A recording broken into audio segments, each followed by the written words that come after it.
Hello मेरे प्यारे बच्चों, आज सुक्री सर आपके लिए लेकर आए हैं PYQs एडवांस के 17 से लेकर 20 तक।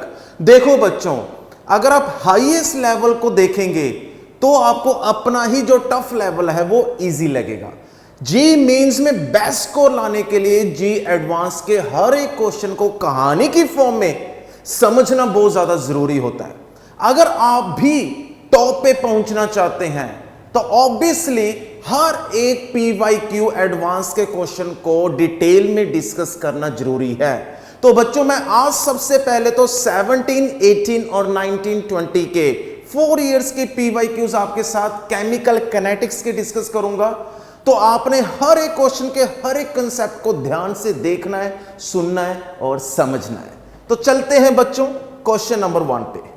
अब देखो बच्चों, ये क्वेश्चन इतना ज्यादा इंटरेस्टिंग, ट्रिकी और टीडियस है जिसको मैं शब्दों में बयान नहीं कर सकता। उसका कारण क्या है?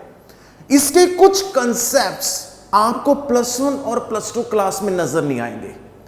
इसके कुछ कंसेप्ट्स हायर क्लासेस में नजर आते हैं। अब देखो बच्चों, यहां पे कोलिजन थ्योरी का एक कंसेप्ट गिवन है और वो कंसेप्ट कौन सा है? Pre exponential factor. देखो, अपने पास आर्हीनियस इक्वेशन बच्चों क्या कहती है? K is equal to A e raise to power minus E/RT। यही अपने पास एक आर्हीनियस इक्वेशन है जिसमें इसको तो हम क्या बोलते हैं? Boltzmann factor. Boltzmann factor. और A हमारे पास क्या होता है? Pre exponential factor. और इसका एक नाम और था बच्चों, वो क्या था? Frequency factor. अब देखो, जब भी हम कोलिजन थ्योरी की स्टडी करते हैं तो कोलिजन थ्योरी में तीनों चीजें इंपॉर्टेंट है। उसमें पहला पॉइंट कौन सा है कि 1 सेकंड में 1 यूनिट वॉल्यूम में कितने कोलिजन्स होंगे, दैट इज कोलिजन फ्रीक्वेंसी। अब उसमें से कितने कोलिजन्स इफेक्टिव होंगे। अब वो जो इफेक्टिव का कंसेप्ट है वो 2 चीजों पे डिपेंड करता है। First one is threshold energy बच्चों, and second one is very very important orientation factor, जिसको और हम क्या बोलते हैं? Probability factor. Probability factor. अब सुनो ध्यान से, अगर अपने पास मॉलिक्यूल के पास एनर्जी थ्रेशोल्ड एनर्जी और उससे ज्यादा है तो भी क्या प्रोडक्ट की पॉसिबिलिटी है कि प्रोडक्ट बनेगा ही बनेगा? बिल्कुल पॉसिबिलिटी है, लेकिन वो पॉसिबिलिटी किस में है? जब बच्चों अपने पास उन एटम्स और मॉलिक्यूल्स में कोलिजन्स हो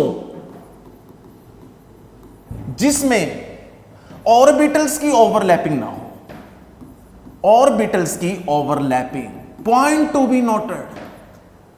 जिस ऑर्बिटल्स में ओवरलैपिंग होगी, यहां पे कोवलेंट बॉन्ड की फॉर्मेशन होगी, वहां पे ओरिएंटेशन फैक्टर अपना रोल प्ले करेगा ही करेगा। अब सोचो, मैंने किसी के साथ आयनिक बॉन्ड बनाना है तो आयनिक बॉन्ड तो डायरेक्शनल होते ही नहीं है बच्चों। उसमें क्या होता है? एक तरफ केटायन, दूसरी तरफ एनायन। अब एनायन किसी भी डायरेक्शन से अप्रोच कर सकता है। अगर एनायन किसी भी डायरेक्शन से अप्रोच करेगा तो मिनिमम पोटेंशियल एनर्जी पे वहां पे जो बॉन्ड बनेगा वो क्या बनेगा? Ionic bond. And compound is known as ionic compound. ठीक, लेकिन जो ऑर्गेनिक कंपाउंड्स होते हैं जिसमें कोवलेंट बॉन्ड की पॉसिबिलिटी होती है तो उस केस में ओरिएंटेशन फैक्टर अपना रोल ज्यादा प्ले करता है। So point to be noted, अगर हम ओरिएंटेशन फैक्टर को जानना चाहते हैं तो वहां पे एक चीज दिमाग में रखनी पड़ेगी कि कोलिजन थ्योरी ने ए को, प्री एक्सपोनेंशियल फैक्टर को किसके बराबर रखा था बच्चों? Collision frequency into orientation factor. अब अगर ओरिएंटेशन फैक्टर को मैं लेफ्ट साइड पे लेकर जाऊं तो ये किसके बराबर होगा? A/Z के। अब collision frequency that is the number of collisions in 1 second में तो फिक्स हो जाएंगे। अब सारा खेल किसका है? इस A का। और ये A किस पे डिपेंड करेगा? P पे। तो जैसे जैसे P की वैल्यू इंक्रीज होगी, वैसे वैसे ए की वैल्यू इंक्रीज होगी। तो point to be noted, pre exponential factor के लिए ओरिएंटेशन फैक्टर एक सिग्निफिकेंट रोल प्ले करता है, और जैसे जैसे अपने पास ओरिएंटेशन फैक्टर की वैल्यू इंक्रीज होगी तो ए की वैल्यू इंक्रीज होगी, which means this one is experimental determined value. अब सोचिए, मेरे पास एक एग्जांपल के तौर पे ब्रोमोमीथेन है बच्चे, साथ में OH नेगेटिव। अब OH नेगेटिव फ्रंट साइड से अटैक नहीं कर सकता, क्यों? क्योंकि ब्रोमीन पे पार्शियल नेगेटिव चार्ज, OH पे भी नेगेटिव चार्ज। तो यहां पे तभी पॉसिबिलिटी है प्रोडक्ट की बेटा, जब OH नेगेटिव बैक साइड से अटैक करेगा। सो यहां पे चेक कीजिए ओरिएंटेशन फैक्टर अपना कैसा रोल प्ले कर रहा है। तो जाकर जहां पे अपने पास बच्चों मीथेनॉल की फॉर्मेशन होगी, तो इसका मीनिंग क्या हुआ? जैसे जैसे यहां पे हम ओरिएंटेशन फैक्टर का रोल प्ले करेंगे, वैसे वैसे वहां पे ए की वैल्यू चेंज होगी। ये तो था अपने पास एग्जांपल ब्रोमोमीथेन का। अगर मैं बच्चों इसकी जगह टर्शरी ब्यूटाइल ब्रोमाइड ले लूं, टर्शरी ब्यूटाइल ब्रोमाइड, अब सोचिए क्या OH नेगेटिव बैक साइड से अटैक कर सकता है? अब वो बैक साइड से भी अटैक नहीं कर पाएगा। अब वहां पे ओरिएंटेशन का रोल और ज्यादा इंक्रीज हो गया है, विच मींस फ्रंट साइड से तो पहले ही अटैक कर रहा था, अब वो बैक साइड से इसलिए अटैक नहीं करेगा क्योंकि तीन तीन वहां पे बल्कि ग्रुप्स आ गए, विच मींस अगर वहां पे ओरिएंटेशन वेक्टर की वैल्यू डिक्रीज होगी तो एक्सपेरिमेंटल प्री एक्सपोनेंशियल फैक्टर की वैल्यू डिक्रीज होगी। लेकिन अब क्वेश्चन पे चलते हैं। इन्होंने कहा है कि बाई मॉलिक्यूलर रिएक्शन में जो स्टीरिक फैक्टर है, obviously probability factor, orientation factor, वो कितना दिया हुआ है? 4.5। इसका मीनिंग ये हुआ कि वहां पे कोलिजन्स इफेक्टिव भी हैं, इफेक्टिव के साथ साथ वहां पे ओरिएंटेशन फैक्टर बहुत ज्यादा है, तो वो जो इफेक्टिव कोलिजन्स हैं वो प्रोडक्ट की फॉर्मेशन में ज्यादा मूव कर रहे हैं। ठीक है, अब करेक्ट ऑप्शंस में ढूंढते हैं। पहली स्टेटमेंट क्या है? Activation energy of fraction is unaffected by the value of steric factor. बिल्कुल सही। एक्टिवेशन एनर्जी का यहां पे क्या रोल है? अब बताइए, मैंने अपने हाथ पे किस की, क्या ऐसे बच्चे की डिलीवरी हो जाएगी? अब मैंने यहां पे एनर्जी और इंक्रीज कर दी, कोलिजन्स बढ़ा दी, अब क्या हो जाएगा? Not possible. क्यों? क्योंकि अगर कोलिजन्स में आप एनर्जी को इंक्रीज कर रहे हैं और जब तक वो कोलिजन्स इफेक्टिव के साथ साथ ओरिएंटेशन में नहीं है, तब तक प्रोडक्ट की फॉर्मेशन हो ही नहीं सकती। देखो, अब इस केस में जितने मर्जी आप एनर्जी इंक्रीज कर दो ब्रोमोमीथेन और OH नेगेटिव की, ये कोलिजन्स तभी इफेक्टिव हो पाएंगे, तभी प्रोडक्ट की फॉर्मेशन हो पाएगी जब OH नेगेटिव फ्रंट की जगह बैक साइड से अटैक करेगा। सो पॉइंट टू बी नोटेड, जब भी हम ओरिएंटेशन फैक्टर बच्चों देखते हैं वहां पे एक्टिवेशन एनर्जी का कोई रोल नहीं होता। हां, ये जरूर है कि प्रोडक्ट की फॉर्मेशन के लिए पहले हम इफेक्टिव कोलिजन्स की एनर्जी को इंक्रीज करते हैं, फिर बच्चों उसमें ओरिएंटेशन फैक्टर को चेक करते हैं। लेकिन मैं अभी भी बता रहा हूं आपको कि जो बच्चों इनऑर्गेनिक कंपाउंड्स हैं, पर्टिकुलरली जिनके अंदर आयनिक बॉन्ड की फॉर्मेशन होती है, उसमें P की वैल्यू बहुत ज्यादा इंक्रीज हो जाती है। अगर मैं यहां पे बेटा पोटाशियम की रिएक्शन, सोडियम की रिएक्शन या सीजियम की रिएक्शन किसके साथ करवाऊं? ब्रोमीन के साथ, तो वहां पे P की वैल्यू 4.5 से भी ज्यादा इंक्रीज हो जाएगी। क्यों? क्योंकि आयनिक बॉन्ड के लिए वहां पे ऑर्बिटल की ओवरलैपिंग नहीं होगी, केटायन और एनायन डायरेक्शनलेस होंगे, वो किसी भी डायरेक्शन से एक दूसरे के साथ बॉन्ड बना सकते हैं।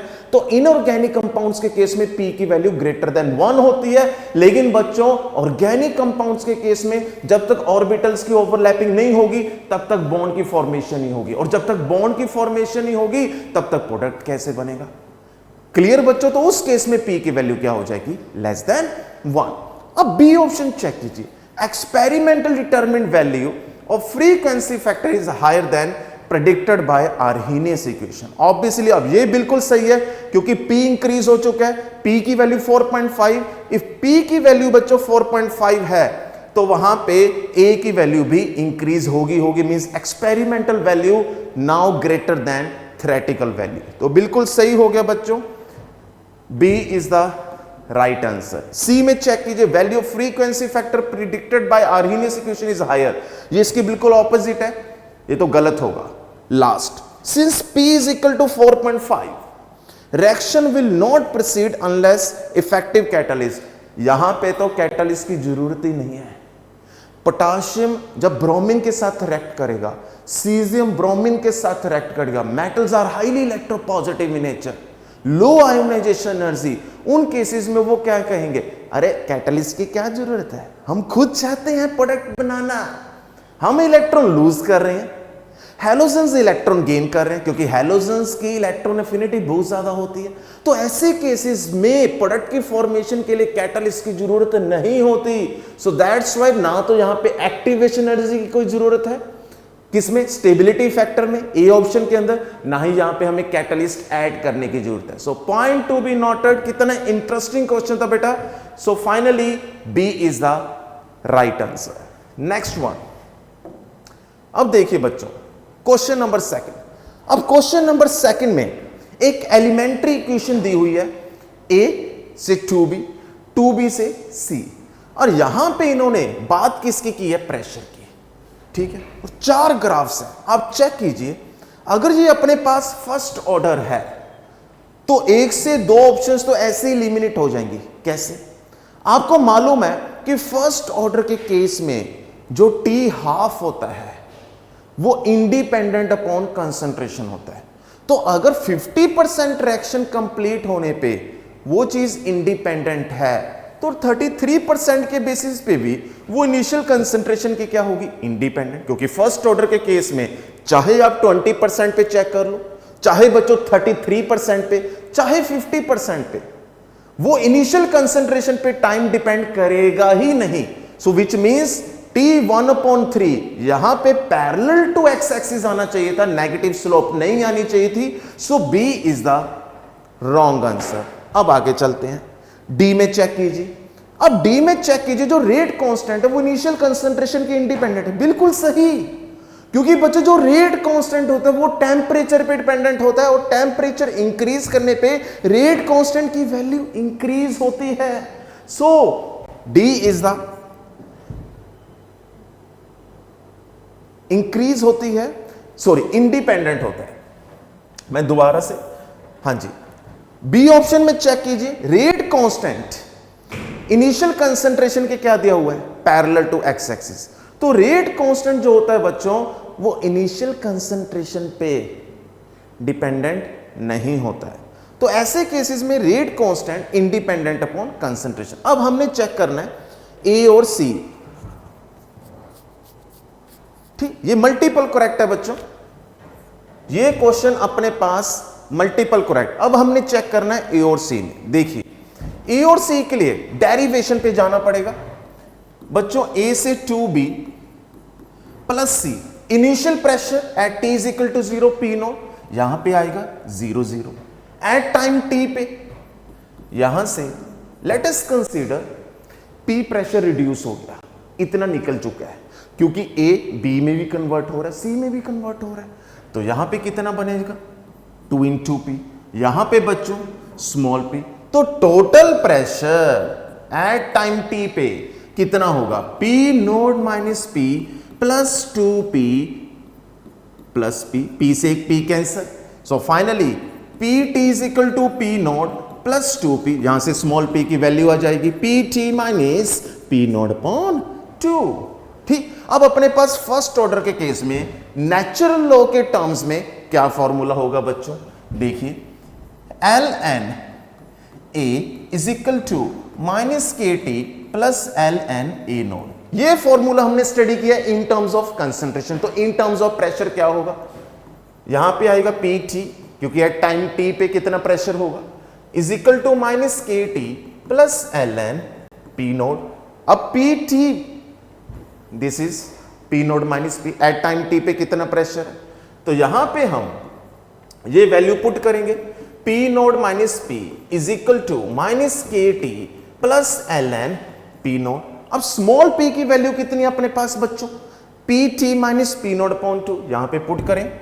सो P naught minus P T minus P naught upon 2। अगर हम इसको सॉल्व करें 2 मल्टीप्लाई होगा तो फाइनली अपने पास क्या आएगा, L N 3p naught minus P T upon 2, बिल्कुल सही, is equal to minus K T plus L N P naught. ठीक, चेक कीजिए, L N 3p naught minus P T minus L N 2 उस तरफ जाएगा, प्लस हो जाएगा, so is equal to minus K T plus L N P naught plus L N 2, log X plus log Y का formula लग रहा है जहां पे। So natural log L N किसके बराबर है यहां पे, 2p नॉट। अब चेक करो बच्चों, ये अपने पास क्या हो गया, y, नेगेटिव स्लोप आ रही है माइनस के, इंटरसेप्ट आ रहा है natural log of 2p not, और एक्स एक्सिस पे क्या होगा, टाइम। तो इसके बेसिस पे अब देखिए अपने पास ए और सी में कौन सी ऑप्शन आ रही है, ए। तो नेगेटिव स्लोप जिसमें वाई एक्सिस पे क्या है, natural log L N 3p naught minus P T, और वाई एक्सिस पे this one, and X axis पे टाइम टी। तो सी क्या हो गया, रॉन्ग आंसर। बी मैंने ऑलरेडी एक्सप्लेन कर दिया था बेटा, और डी में मैंने आपको क्या बताया था कि जो रेट कांस्टेंट है that never depends upon the initial concentration of reactant, so that's why parallel to x axis. तो ये मल्टीपल करेक्ट क्वेश्चन आया हुआ है बेटा, किसमें आया हुआ है ये, 2018। नेक्स्ट वन, अब देखो बच्चों, थर्ड क्वेश्चन अगेन 2018 में है। इसमें एक रिवर्सिबल रिएक्शन गिवन है जिसमें 2 रिएक्टेंट्स हैं और 2 रिएक्टेंट्स कंबाइन होने के बाद प्रोडक्ट बना रहे हैं AB। अब इन्होंने क्या कहा है, activation energy of backward reaction exceed किससे, फॉरवर्ड रिएक्शन से, कितनी, 2RT। तो इसका मीनिंग क्या हुआ, अगर बच्चों मैं एक्टिवेशन एनर्जी E को सिंबलाइज करूं अकेले E से, तो फॉरवर्ड के लिए क्या हो जाएगी ये EF, बैकवर्ड के लिए क्या हो जाएगी EB। इसको लिखना इजी है।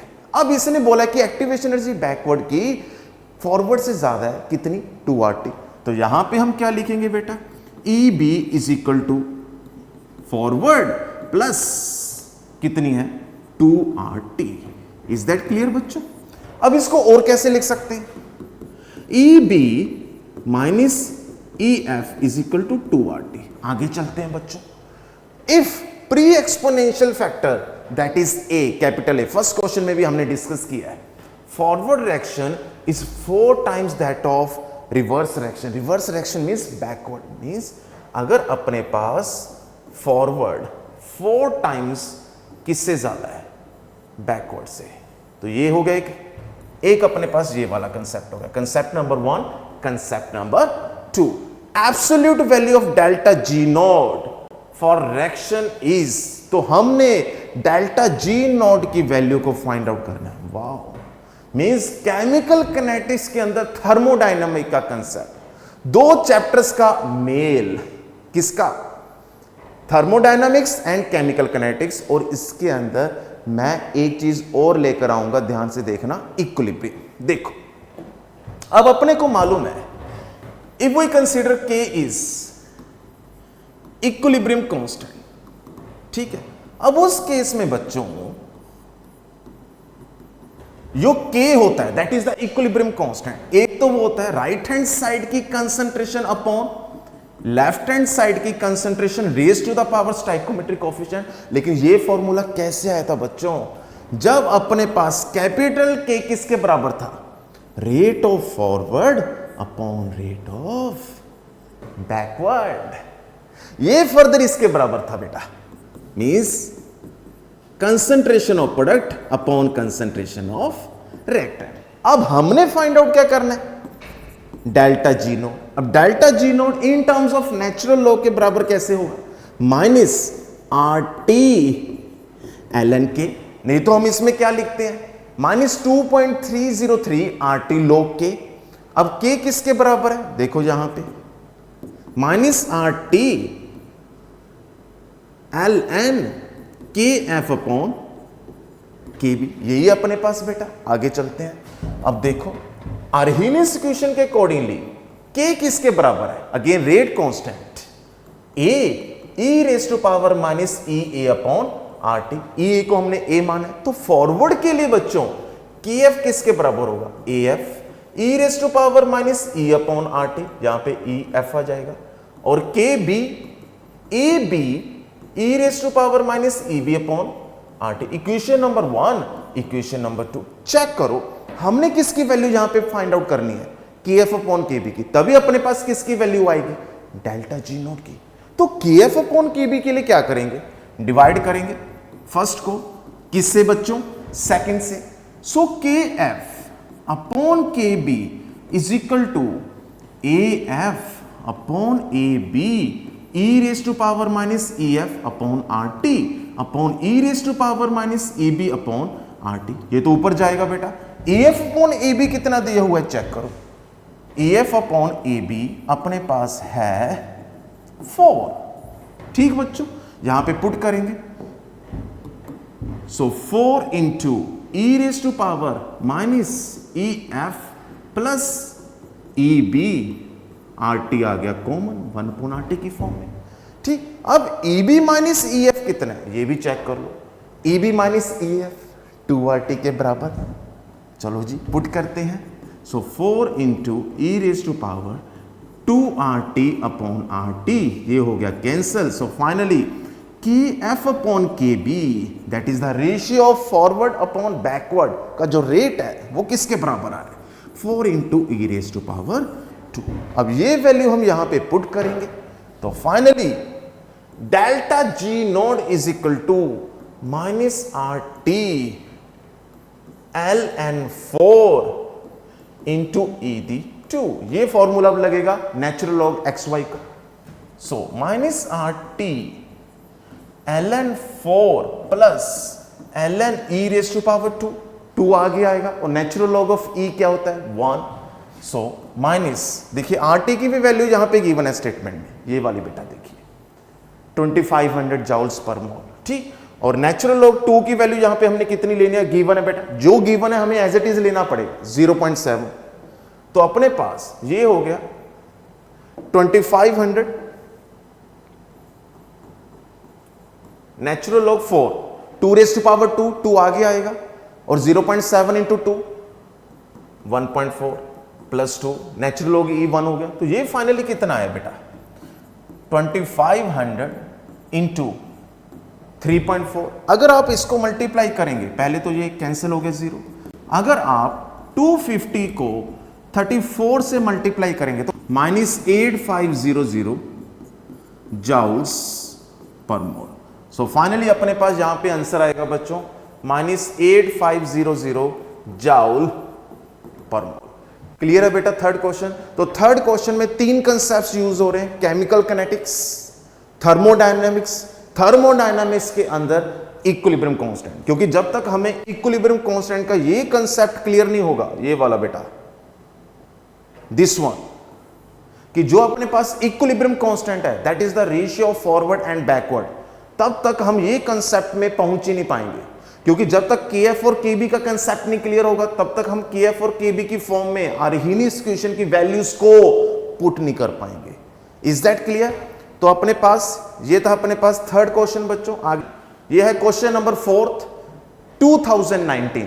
अब इसमें चेक कीजिए, एक अपने पास टेबल गिवन है, इस टेबल में 3 कंसंट्रेशन टर्म्स, उसके विद रिस्पेक्ट टू 4 एक्सपेरिमेंट्स, और हर कंसंट्रेशन टर्म्स के कॉरस्पॉन्डिंग जो एक्सपेरिमेंट किया हुआ है उसके कॉरस्पॉन्डिंग रेट ऑफ फ्रैक्शन की वैल्यू भी गिवन है। तो मैं ये कह सकता हूं कि 3 कंसंट्रेशन के कॉरस्पॉन्डिंग रेट ऑफ फ्रैक्शन की वैल्यू गिवन है, 4 एक्सपेरिमेंट्स हैं।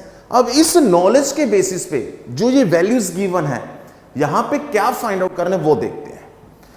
तो बेटा rate of fraction for A B C तीनों की कंसंट्रेशंस पे जो रेट आ रहा है वो ये आ रहा है y इंटू 10⁻⁻² मोल पर डेसीमीटर क्यूब पर second, and the value of y is, तो यहां पे जो रेट आ रहा है उस रेट के अंदर y क्या होगा अगर उस y के साथ हमने क्या मेंशन कर दिया 10⁻⁵।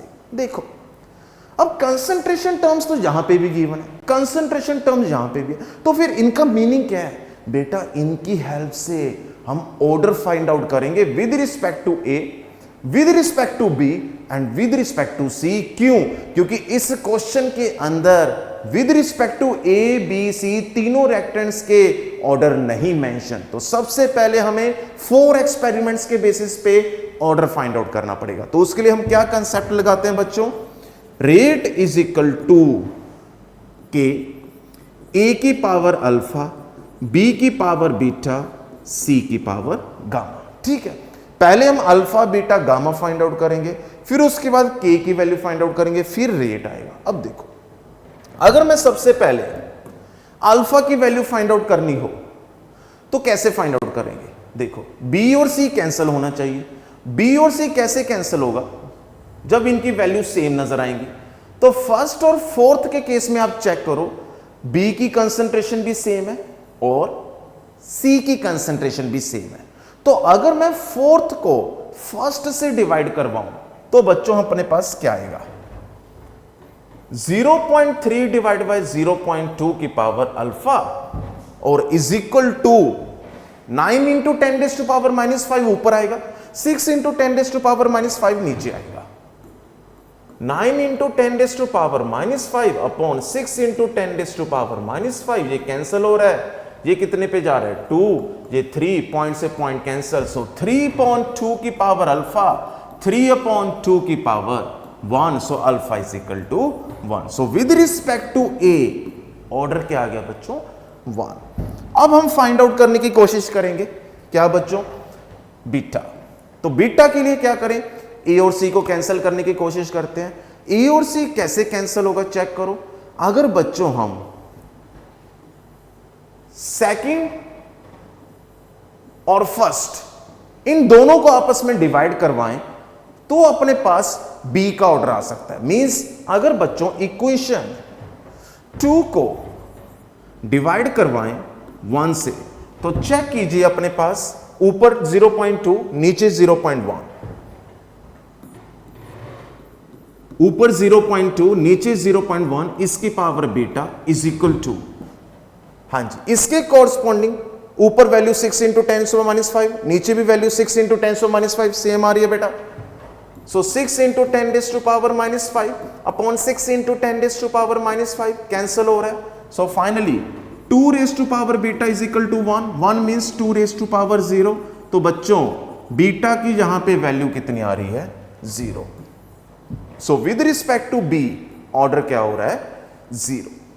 अब हम फाइंड आउट करेंगे बेटा विद रिस्पेक्ट टू सी के गामा।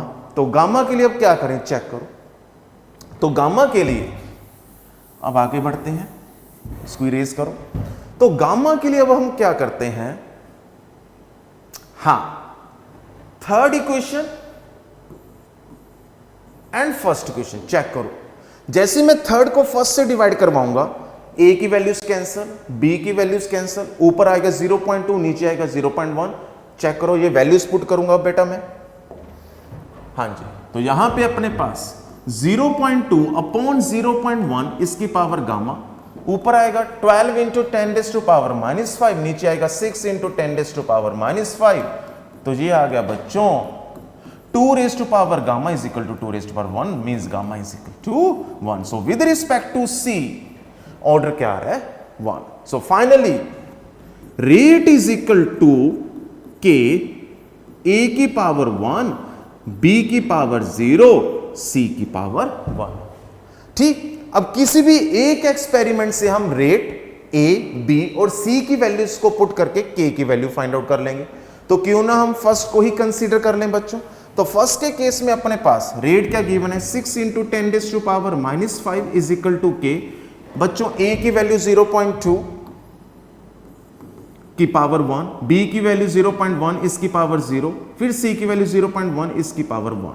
चेक कर लीजिए, सी की वैल्यू अपने पास क्या है? 0.1, बी की भी वैल्यू 0.1। वैल्यूज पुट की, सो 6 इंटू, अब सोल्व कीजिए, 6 इंटू 10⁻⁻5 इज इक्वल टू के, 2 इंटू 10⁻⁻1 ये तो 1 हो जाएगा, ये बेटा 1 इंटू 10⁻⁻1 10⁻1 यहां से कैंसिल हो रहा है, क्या आ रहा है? 10⁻। के इज इक्वल टू 3 इंटू 10⁻³ चलो पुट करते हैं बच्चों यहां पे। So rate is equal to K की वैल्यू 3 इंटू 10⁻³ ए की वैल्यू बच्चों यहां पे दी हुई है 15 इंटू 10⁻², इसकी पावर 1, बी की वैल्यू 25 इंटू 10⁻², लेकिन इसकी पावर 0, सी की वैल्यू 15 इंटू 10⁻², इसकी वैल्यू 1। ये तो 1 हो जाएगा बच्चों, बस अब इसको हमने सॉल्व करना है। So rate is equal to 3, तो ये तो 1 हो गया, 3 इंटू 225 इंटू 10⁻³ 10⁻², 10⁻5, यहां पे आ गया 10⁻7। ऐसे सॉल्व करना है। हाँ जी, ये आ गया 675, यही आ रहा है बच्चों, ठीक है, इंटू 10⁻⁻7। उसके बाद अगर मैं इसको 10⁻5 लिखूं तो 10⁻² इंटू 10⁻5, तो फाइनली ये आ गया अपने पास 6.75, इतनी वैल्यू आ रही है बेटा, 6.75 इंटू 10⁻⁻5, मतलब ये वाली वैल्यू अपने पास क्या है, y। Clear? So 6.75 is the right answer. तो ये था बेटा अपने पास 19 का एडवांस का क्वेश्चन केमिकल किनेटिक्स के अंदर, जो 4 एक्सपेरिमेंट के बेसिस पे हमने सबसे पहले तो अल्फा, बीटा और गामा का ऑर्डर फाइंड आउट किया है, फिर उनको पुट करने के बाद हमने के की वैल्यू को फाइंड आउट किया, दैट इज 3 इंटू 10⁻3, फिर इन सभी की वैल्यूज को हमने पुट करना है, लेकिन उस वक्त ए, बी और सी की कंसंट्रेशन जो नीचे गिवन है वो वाली पुट करनी है। बी की कंसंट्रेशन जो भी हो लेकिन उसकी पावर क्या है, 0, तो वो तो हमेशा क्या रहेगी, 1। तो इसको सॉल्व करने के बाद अपने पास y की वैल्यू आ रही है 6.75 इंटू 10⁻⁻5। क्लियर है बच्चों? नेक्स्ट वन, हाँ जी, again 19, question number 5, decomposition reaction. हाँ जी, जिसमें एक डीकंपोजिशन हो रही है बेटा डाई नाइट्रोजन पेंटॉक्साइड की, ऑलरेडी बैलेंसिंग फॉर्म में है, N2O4 डाई नाइट्रोजन टेट्राऑक्साइड में कन्वर्ट हो रहा है, साथ में ऑक्सीजन गैस क्या हो रही है, रिलीज। क्लोज्ड वेसल है, आइसोथर्मल, आइसोथर्मल का मतलब होता है जहां पे टेम्परेचर कांस्टेंट, आइसोकोरिक का मतलब होता है, थर्मोडायनामिक्स में आपने स्टडी किया था, जिसमें वॉल्यूम कांस्टेंट हो। 4 प्रोसेसेस इंपॉर्टेंट होते हैं बेटा, आइडियाबैटिक, आइसोथर्मल, आइसोबारिक एंड आइसोकोरिक। आइडियाबैटिक में हीट कांस्टेंट, आइसोबारिक में pressure constant. At initial pressure दिया हुआ है 1 atm, आफ्टर इतने टाइम के बाद प्रेशर जो रहेगा इनसाइड वो कितना होगा, 1.45 atm। रेट कांस्टेंट भी दिया हुआ है, that is 5 into 10⁻⁻4, assuming gas shows ideal behaviour. तो फर्स्ट ऑर्डर का कंसेप्ट है। तो सबसे पहले तो यहां पे इनिशियल प्रेशर हम ले लेते हैं P0, डायरेक्टली पहले एक फॉर्मूला जनरेट करेंगे, यहां पे 0 0, फिर आएगा बच्चों P0 minus P, here we have P, यहां पे आएगा P/2। ठीक है, कोई प्रॉब्लम नहीं होनी चाहिए, क्योंकि इसमें से अगर P खत्म हो रहा है तो यहां पे P बनेगा, लेकिन यहां पे 1 स्टाइकोमेट्रिक कोएफिशिएंट, इनका 50%, दैट इज P/2। तो टोटल प्रेशर बच्चों कितना आएगा, P0 minus P plus P/2। P से P गया बच्चों, so PT is equal to P0 plus P/2। So P is equal to क्या आया बच्चों अपने पास, PT माइनस P0, 2 से क्या होगा मल्टीप्लाई। तो ये होगी स्मॉल p की वैल्यू। अब उसके बाद हमने जहां पे फाइंड आउट करना है time, so K is equal to 2.303 upon T log, ये होता है P0 अपॉन PT, और PT यहां पे क्या है बच्चों, that is P0 minus P। So 2.303 upon T log P0 upon P0 minus P। Small p की वैल्यू पुट करो बच्चों, सो 2.303 upon T log P0 upon P0 minus, अंदर आएगा 2PT माइनस 2P0। तो चेक करो फाइनली K किसके बराबर आ रहा है, 2.303 upon T log P0 upon 3P0 minus 2P। तो ये हो गया टाइम T पे प्रेशर। अब चेक करो, वैल्यूज पुट करनी है और टी हमने फाइंड आउट करना है। सो 2.303 अपॉन के की वैल्यू बेटा कितनी है यहां पे 5 इंटू 10⁻⁻4। यूनिट से भी क्लियर हो रहा है, पर सेकंड, जो अपने पास किसके यूनिट्स होते हैं, रेट कांस्टेंट के फर्स्ट ऑर्डर के लिए। लो इनिशियल प्रेशर की वैल्यू यहां पे पुट करेंगे, that is 1 upon 3 into 1 minus 2 into, हाँ जी, एट टाइम टी पे प्रेशर कितना है 1.45। तो 1.45 को 2 से आगे मल्टीप्लाई करने पड़ेगा। 2 से जब आप मल्टीप्लाई करोगे तो ये कितना हो जाएगा अपने पास 2.9। तो इसको दोबारा से हम सॉल्व कर रहे हैं और आगे चल रहे हैं। So T is equal to 2.303 बच्चों 5 इंटू 10⁻⁻4 log 1/3 माइनस 2.9। ठीक, इसको सॉल्व करिए 0.1। सो 2.303 बच्चों अपॉन 5 इंटू 10⁻⁻4 log 1/0.1। 0.1 मीन्स 10⁻⁻1 ऊपर आएगा, log 10 की वैल्यू 1 जी। इसको सॉल्व करेंगे 2.303 अपॉन 5 इंटू 10⁻⁻4 log 10⁻1 ऊपर आएगा 10⁻1, that is log 10 1। So 2.303 upon 5 into 10⁻⁻4। तो फाइनली अगर बच्चों हम इसको सॉल्व करें ये आएगा 4.6 इंटू 10⁻3। तो यहां पे बेटा आंसर आ रहा है अपने पास y इज 4.6। ठीक है बच्चों, क्योंकि 2.303 को अगर मैं 2303 लिखूं इंटू 10⁻3 एक कैंसिल हो रहा है, फिर उसके बाद ये आएगा 460 पॉइंट समथिंग। तो 460 पॉइंट में अगर 10⁻ऐड ऑन करें तो 10⁻3 में वो जाएगा, देखिए 460 पॉइंट समथिंग जाएगा ये बेटा। तो इस केस में इंटू 10⁻1, तो फाइनली 4.6 इंटू 10⁻3। इसको ऐसे सॉल्व करना था। वेरी वेरी इंटरेस्टिंग क्वेश्चन बच्चों 2020 का। क्वेश्चन नंबर 6 आज के लेक्चर का। देखो यूरेनियम दिया हुआ है, नीचे उसका एटॉमिक नंबर, ऊपर उसका एटॉमिक मास। पेशेंस से इस क्वेश्चन को ध्यान से देखना, एक एक चीज को अच्छे से क्लियर करूंगा। रेडियो एक्टिव डिके हो रहा है, क्योंकि ये क्या है बच्चों, रेडियो एक्टिव एलिमेंट। तो अगर ये डिके होगा, प्रोडक्ट में कन्वर्ट होगा, कुछ नई चीजें बनाएगा, तो वो होता है रेडियो एक्टिव डिके। बना क्या रहा है ये, लेड। ठीक, तो इसमें चेक कीजिए ये किस में जा रहा है, 82 एटॉमिक नंबर है इसका और एटॉमिक मास 206। बाय एमिटिंग इसमें से फंडामेंटल पार्टिकल्स बाहर आ रहे हैं, उसमें से एक क्या है अल्फा पार्टिकल और बेटा दूसरा क्या है बीटा पार्टिकल। कोई जो रोक है, रोक, उस रोक में यूरेनियम बाय मास कितना है 68 into 10⁻⁻6 gram. If number of alpha particles emit during radioactive decay, this one, in 3 half lives, then what is the value of Z? मतलब हमने अल्फा पार्टिकल्स को फाइंड आउट करना है, लेकिन इस फॉर्म में फाइंड आउट करना है। और कब, जब यूरेनियम की 3 हाफ लाइव्स हो चुके हों। अब यूरेनियम का जब तक मुझे स्टार्टिंग का कंसेप्ट नहीं क्लियर होगा तो मुझे कैसे पता चलेगा कि 3 हाफ लाइव्स के बाद वो कितना बचा और उसमें से कितना डिके हो चुका है। अब वो कैसे पता चलेगा, मास गिवन है बच्चों। तो देखो सबसे पहले तो मैं यहां पे यूरेनियम के क्या फाइंड आउट करूंगा, मोल्स। और मोल्स का फॉर्मूला बच्चों given mass upon atomic mass, या फिर यहां पे हम क्या लेंगे मॉलिक्यूलर मास। लेकिन यहां पे यूरेनियम की बात हो रही है तो एटॉमिक मास होगा। तो बच्चों गिवन मास कितना है 68 इंटू 10⁻⁻6 और इसका एटॉमिक मास कितना है 238। ठीक है, ये हो गए मोल्स। अगर मैं मोल्स को किससे मल्टीप्लाई करवा दूं बच्चों, एवोगैड्रो नंबर से, तो वो हमारे पास क्या बन जाते हैं, एटम्स। तो अपने पास फाइनली यूरेनियम के इतने एटम्स इस मास में प्रेजेंट है। अब रिएक्शन क्या होगी, जो बच्चों यूरेनियम है वो 92 238 आइसोटॉप की फॉर्म में प्रेजेंट है, और किस में जा रहा है वो, लेड में।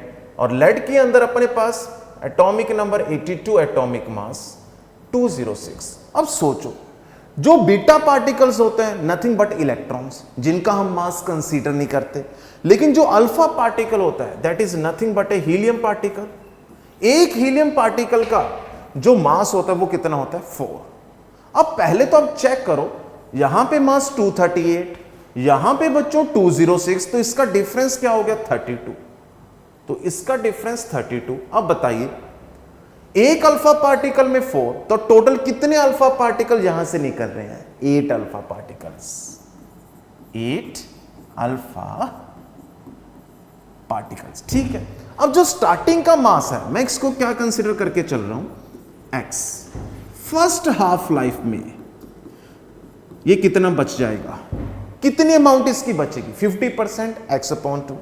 सेकेंड हाफ लाइफ में x/4। थर्ड हाफ लाइफ में x/8। अब बताइए स्टार्टिंग में initial x, final after 3 half life x/8। तो कितना डिके हो चुका है? सो x माइनस x/8, तो यहां पे आएगा 7.8 इंटू x। तो इतना अपने पास यूरेनियम डिके हो चुका है। तो अगर मैं 7.8 इंटू ये पूरी की पूरी वैल्यू को मल्टीप्लाई करवाऊं, दैट इज 68 इंटू 10⁻⁻6 अपॉन 238 इंटू एवोगैड्रो नंबर, तो इतना अपने पास यूरेनियम डिके हो जाएगा। अब उसमें से अल्फा पार्टिकल कितने मिलेंगे? 8 गुना ज्यादा, क्योंकि एक अगर यूरेनियम खत्म हो रहा है तो उसमें से हमें कितने अल्फा पार्टिकल्स मिल रहे हैं? चेक करो, 8 अल्फा पार्टिकल। तो अगर इतना यूरेनियम डिके होगा तो उसके मैं 8 से मल्टीप्लाई करूंगा तो मुझे उतनी अल्फा पार्टिकल्स मिलेंगे। तो यहां पे मल्टीप्लाई हो जाएगा 8 से। अब 8 से 8 कैंसल, ये कितने पे गया? 34 पे। ये डायरेक्टली कितना आ रहा है? 2। सो फाइनली इसको आगे सॉल्व करें तो कितनी वैल्यू आ रही बेटा? 2 इंटू 10⁻⁻6, ठीक, इंटू एवोगैड्रो की वैल्यू 6.022 इंटू 10⁻23। सो 440, सो 12.044 इंटू 10⁻⁻17। यहां पे किस में कैलकुलेट करना है? 10⁻18 में। तो बस आंसर आ चुका अपने पास। सो 1.2044 इंटू 10⁻18। सो फाइनली अपने पास जो z की वैल्यू है बच्चों वो कितनी है? 1.2044। तो नियरेस्ट इंटीजर में हम 1.2 भी लिख सकते हैं। हाँ जी, क्लियर है बच्चों? तो ये था अपने पास 6 क्वेश्चन जेईई एडवांस 2020 का। तो बहुत इजी था, लेकिन क्वेश्चन के कंसेप्ट के अंदर वो क्या कह रहा है इसको पकड़ना बहुत जरूरी था। तो वो अल्फा पार्टिकल फाइंड आउट करने की बात कर रहे हैं। अल्फा पार्टिकल्स के लिए मुझे यूरेनियम का मास मालूम होना जरूरी है, that is the given mass. उससे मोल्स फाइंड आउट कर लिए, मोल से अल्फा पार्टिकल्स के लिए यूरेनियम के एटम्स फाइंड आउट कर लिए, उन एटम्स में से हमने अल्फा पार्टिकल्स फाइंड आउट कर लिए। और एक यूरेनियम में से कितने अल्फा पार्टिकल्स एमिट हो रहे थे? 8। तो हमने यहां पे 8 से क्या कर दिया था? मल्टीप्लाई। क्लियर है बच्चों? So next one. हाँ जी, देखो बेटा, एक ऑर्गेनिक की रिएक्शन गिवन है। इस ऑर्गेनिक की रिएक्शन के गिवन के बेसिस पे हमने चेक करना है कि इसमें कौन सी स्टेटमेंट अपने पास सही है। देखो, सबसे पहले तो जो बेटा स्टार्टिंग में ऑर्गेनिक का कंपाउंड गिवन है, इसमें 3 मिथाइल ग्रुप्स लगे हुए हैं। किस कार्बन के साथ? 3 डिग्री, क्योंकि जिस कार्बन के साथ डायरेक्टली 3 कार्बन लगे हों वो 3 डिग्री कार्बन होती है। और इसका कॉमन नेम बहुत ज्यादा इंपॉर्टेंट है ऑर्गेनिक केमिस्ट्री में, that is tertiary butyl bromide. ठीक है बच्चों, आगे चलते हैं।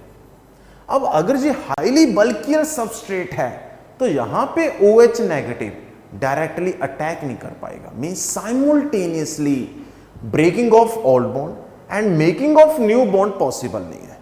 तो इसका मीनिंग क्या हुआ? ये रिएक्शन अपने पास क्या है? यूनिमॉलिक्यूलर, जिसमें पहले पुराना बॉन्ड क्या होगा? ब्रेक, नया बॉन्ड बाद में बनेगा। So first breaking then making. तो यूनिमॉलिक्यूलर मींस कि इसका जो रेट होगा वो सिर्फ इनिशियल कंसंट्रेशन पे डिपेंड करेगा। किसकी बेटा? टर्शियरी ब्यूटाइल ब्रोमाइड की, मींस CH3D3CBr। इसलिए फर्स्ट ऑर्डर किनेटिक्स है। मींस यहां से हमें एक इंफॉर्मेशन मिल रही है कि जो ये ग्राफ्स हैं, इन ग्राफ्स में हमने किसको स्टडी करना है? First order. ठीक है बच्चों। अब फर्स्ट ऑर्डर के केस में इन्होंने एक तो T हाफ का कंसेप्ट दिया हुआ है, दूसरा इनिशियल रेट का कंसेप्ट दिया हुआ है। तीसरा ये Q upon P note, P note का मतलब हो गया एक तरह का इनिशियल कंसंट्रेशन, और यहां पे Q जितनी अमाउंट उसकी बन रही है प्रोडक्ट के फॉर्म में। अब यहां पे हम जनरली इक्वेशन क्या लेते थे बेटा, चेक करो।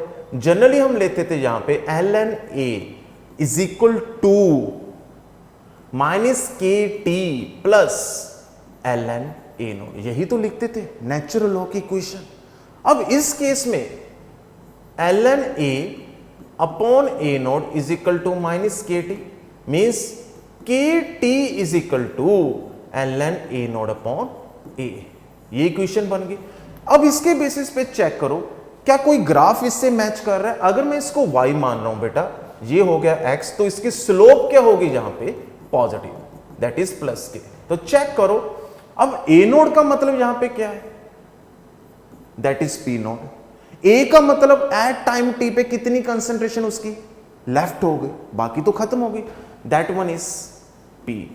तो यहां पे ग्राफ इन्होंने किस पे दिया हुआ है, ln P upon P note पे, लेकिन ये ग्राफ होना किस पे चाहिए था, P नोट अपॉन P पे। तो D is the wrong answer.